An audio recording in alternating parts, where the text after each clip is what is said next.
And this is a high-profile way that he's trying to do this. There was a statement from Reverend Jose Brielle Funes, and it says, just as there is a multitude of creatures on earth, there could be other beings, even intelligent ones created by God. This does not contradict our faith because we cannot put limits on God's creative freedom. But is there something in the Bible that they can point to?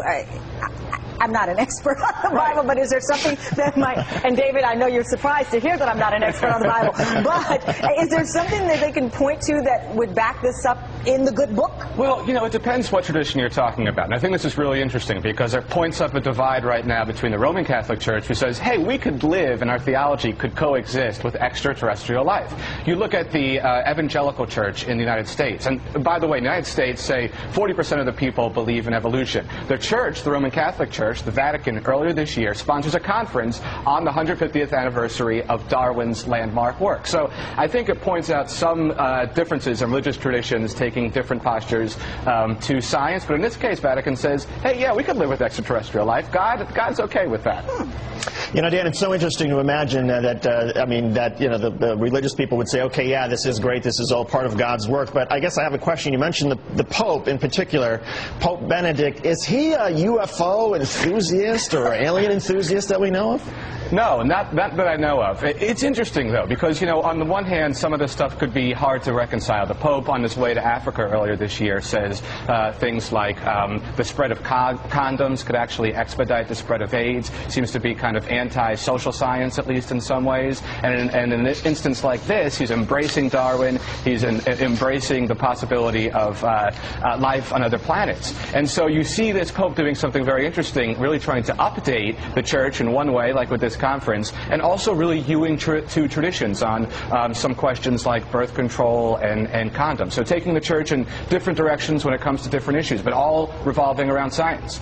And what's been the response to this from many Catholics around the world as this news spreads that this conference is happening? Yeah, I think it's been a little bit mixed. There are some Catholics in America who feel like the Church might be going too far in embracing science, but I think for the most part, Catholics really pride themselves in a robust intellectual tradition, and the Vatican has long been associated with that itself. And so I think a lot of Catholics are actually proud that in this instance, religion does not seem to be the enemy of science, but actually an ally.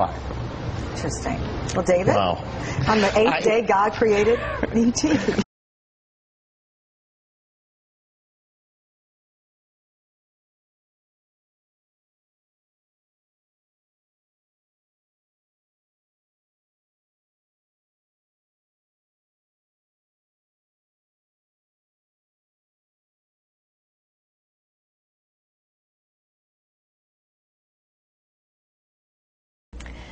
Roger, when I was a teenager back in the 1970s, I remember a song that came out talking about the age of Aquarius. Mm-hmm. And since then, we've seen the development of the New Age, and I wondered if back when you were involved in spirit worship, if they talked about New Age at all. Oh yes, it was a big thing that was coming up. One of the major deceptions of the last days.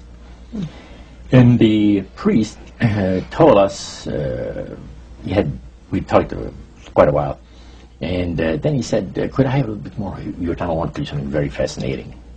He says the grain plain, the master's grain plain, for harvesting the nations, for harvesting the multitudes of the earth into his cause, just before the close of the great controversy between the forces of good and evil.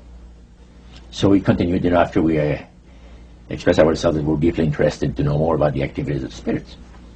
And he said it's going to be done in a unique manner. This grain plain is going to take people are going to eat the stuff. Because he says spirits, demon spirits, will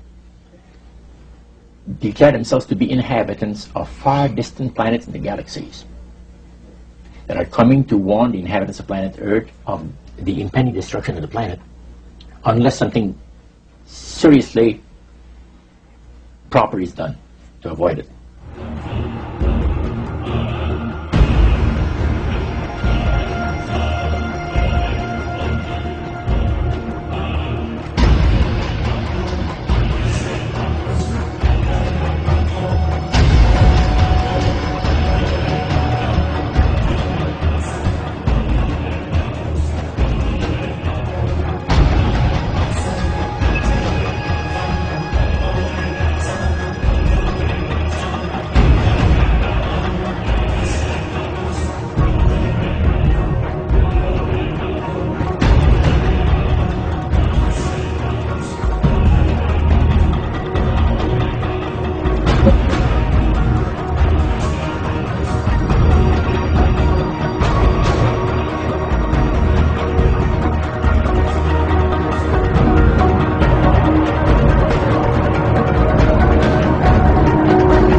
you.